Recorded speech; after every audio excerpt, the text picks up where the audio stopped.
Hello, Assalamualaikum semua. Welcome back to Fitness YouTube channel, di mana kita akan bahaskan tentang MC News, MC Rumors, MC Theory dan sebagainya. Okay. So, apa kita nak buat hari ini? Ini adalah sesi correct plot untuk series Shihab episod yang ketiga. Tak ada banyak benda sangat nak dibincangkan, tapi adalah a few things. Okay. And disclaimer, dalam video ni akan ada beberapa spoiler lah. Basically benda yang aku cakap ni akan berkaitan dengan spoiler.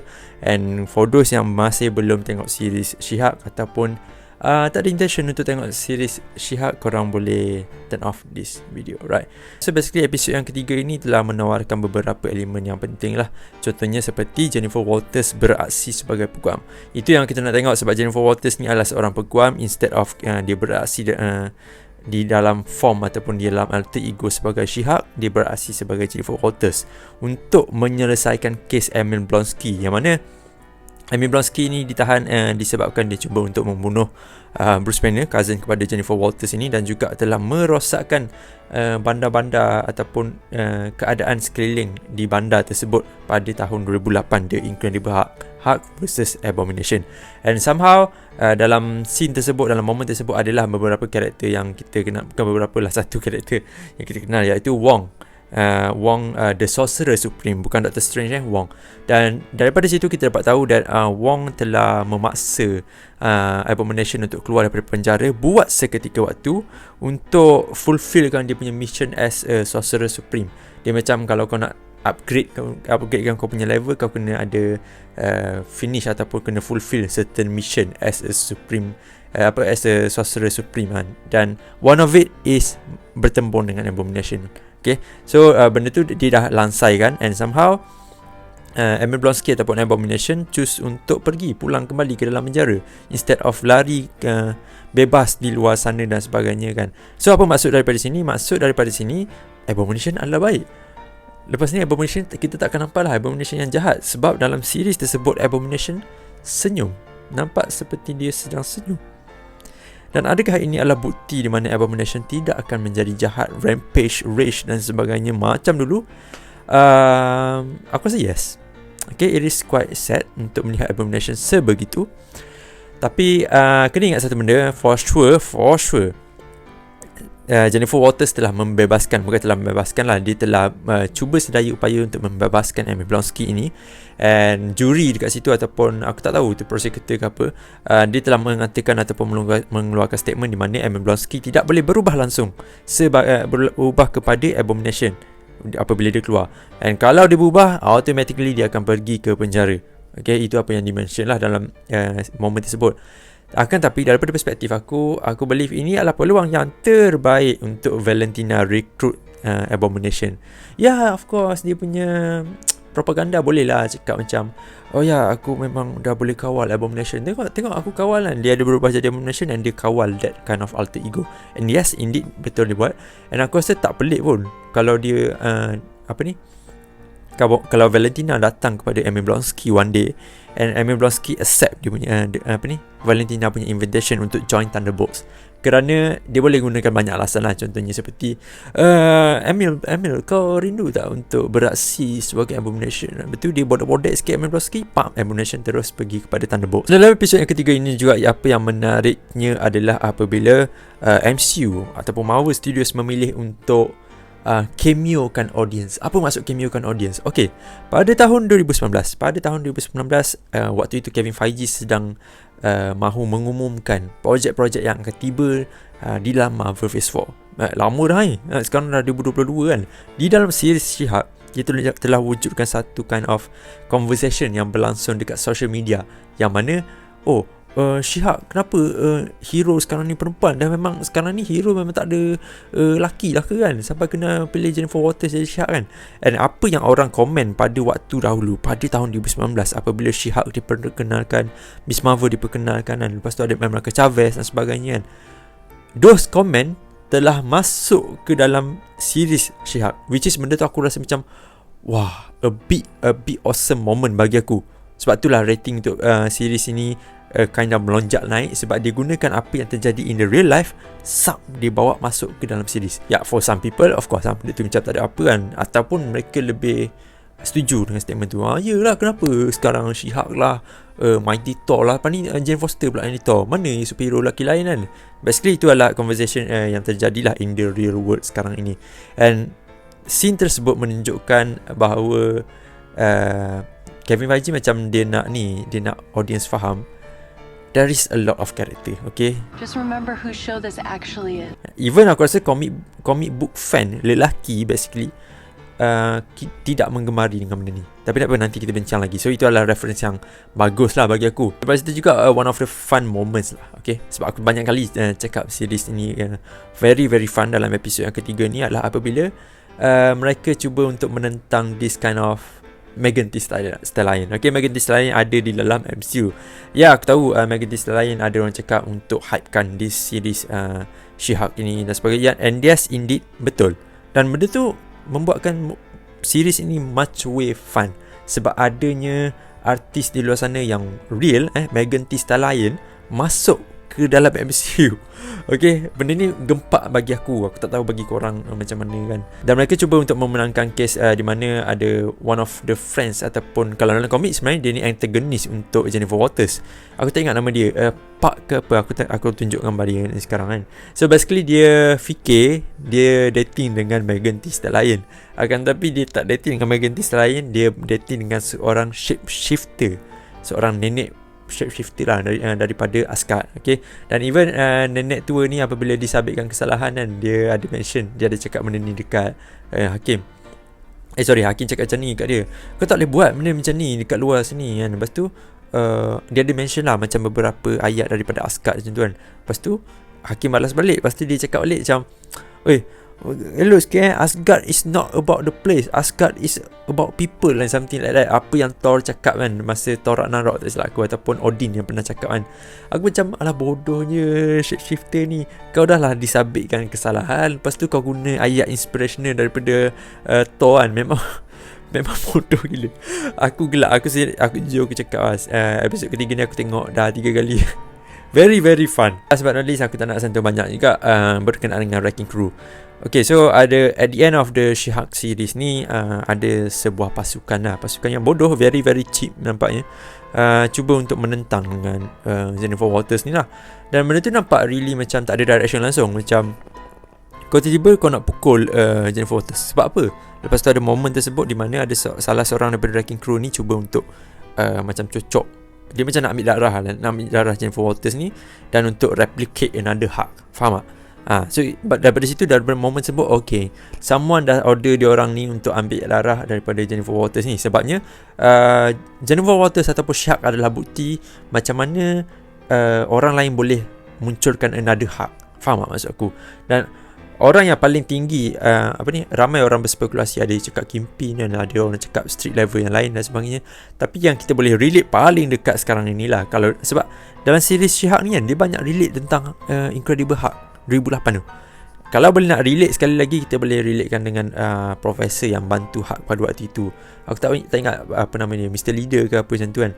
And somehow yang kepala dia bengkak at the end of the Incredible Hulk tu kan. Mungkin ada possibility yang dia akan muncul dalam series ni, which is dia akan jadi the main antagonist yang merancang all of this thing. Maybe lah.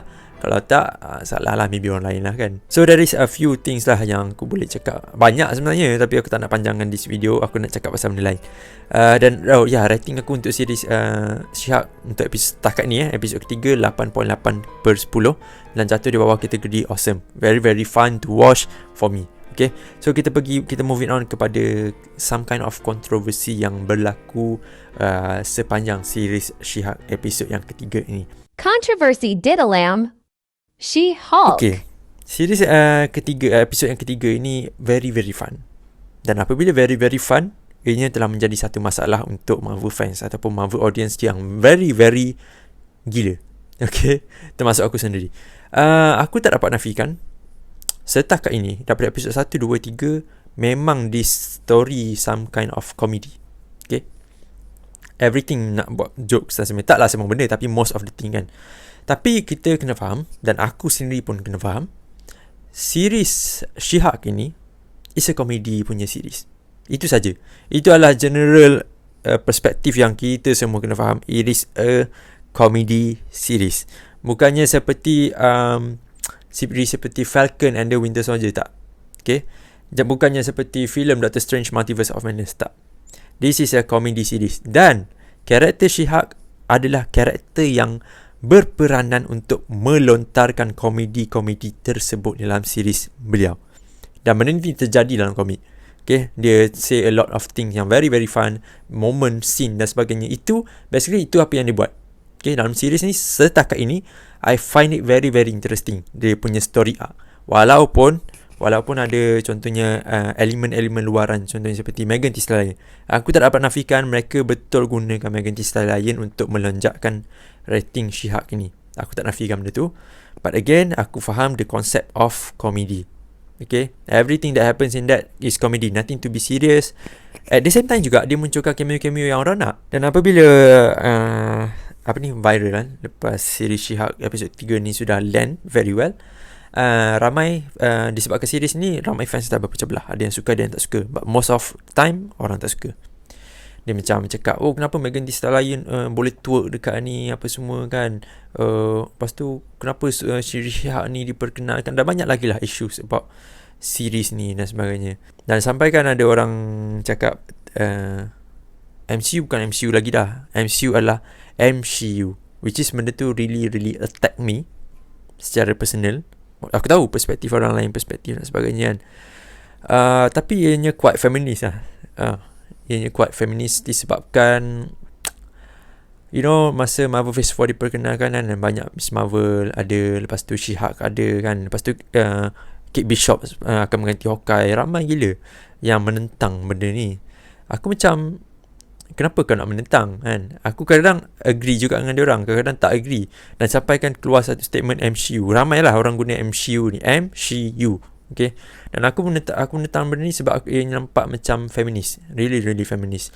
Macam contoh kan, pada phase 1 to 3, kau munculkan Iron Man, Tony Stark semua, Thor kan, dan sebagainya. Orang semua suka. Tak ada pun orang cakap MCU ke, tak ada. Tapi apabila karakter-karakter perempuan ni muncul, dia orang menggunakan MCU untuk menunjukkan that sekarang ni orang perempuan tengah conquer MCU kan, bukannya karakter-karakter lelaki yang very powerful macam dulu. Dan comic book fan ataupun audience yang akan memperkatakan something like, yelah MCU ni mostly dia target audience dia adalah untuk lelaki yang membaca comic book. Salah. Basically salah. Sebab itulah adanya wujudnya idea ataupun sentimen ini. Aku lupa nak cakap ni. Semua benda ni daripada perspektif aku sendiri saja. Kalau korang nak menentang ke apa semua, korang tentang lah. Aku tak nak lawan. Okay, itu hak korang masing-masing. Kalau korang tak suka ke apa semua, itu that is your right. Okay. Dan aku suka series She-Hulk ni disebabkan ianya mewujudkan some kind of diversity. Diversity ni bukanlah maksudnya Wafiq kau ni suka jugalah agenda pelangi tu. Tak, aku tak suka agenda pelangi tu. Maksudnya dekat sini karakter perempuan pun memainkan peranan. Macam Avengers Endgame, ada momen apabila perempuan try to take over the scene and cuba untuk membunuh tentera Thanos pada waktu itu kan, which is very very gempak. Dan memanglah sekarang ni kita nampak solo project untuk woman dan sebagainya. Memanglah sekarang ni tak ada apa-apa. Okay, nampak macam ni at the end of the day, one day akan ada this kind of team yang akan memainkan peranan yang besar. Itu je yang apa aku fikir. Kalau aku salah, aku salah lah. Aku rasa macam benda ni tak fair disebabkan apabila perempuan try to take over this stage of MCU, ramai orang mempertikaikan.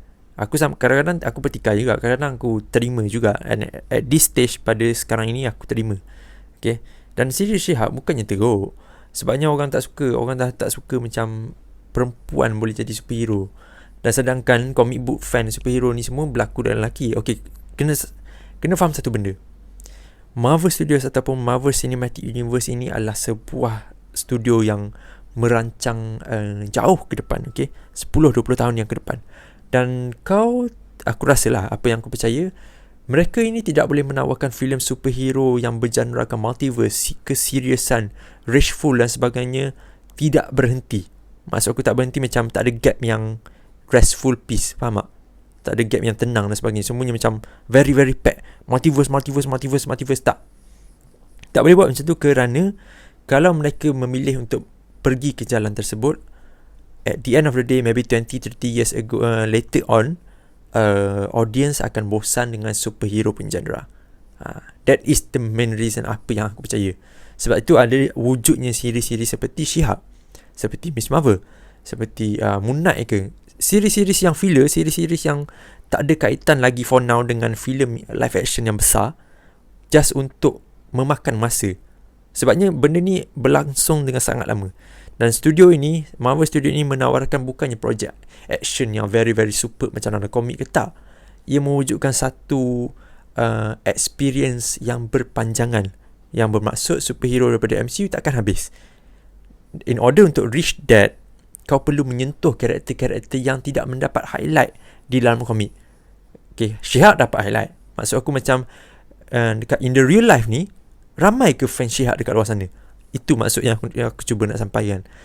Dan mereka cuba untuk build up the tension ataupun build up the story development untuk karakter-karakter seperti ini, Kate Bishop dan sebagainya. Ini adalah untuk dalam generasi yang ke depan, generasi ke depan yang budak-budak nanti, mereka akan memilih certain superhero dia orang. Contohnya kalau kita kan, dulu Black Widow paling power, contoh.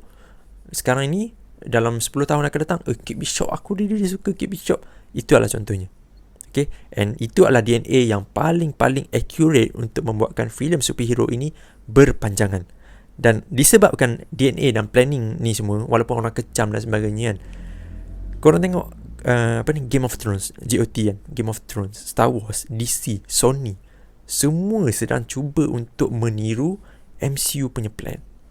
But somehow studio yang pertama kali tercedok adalah DCU.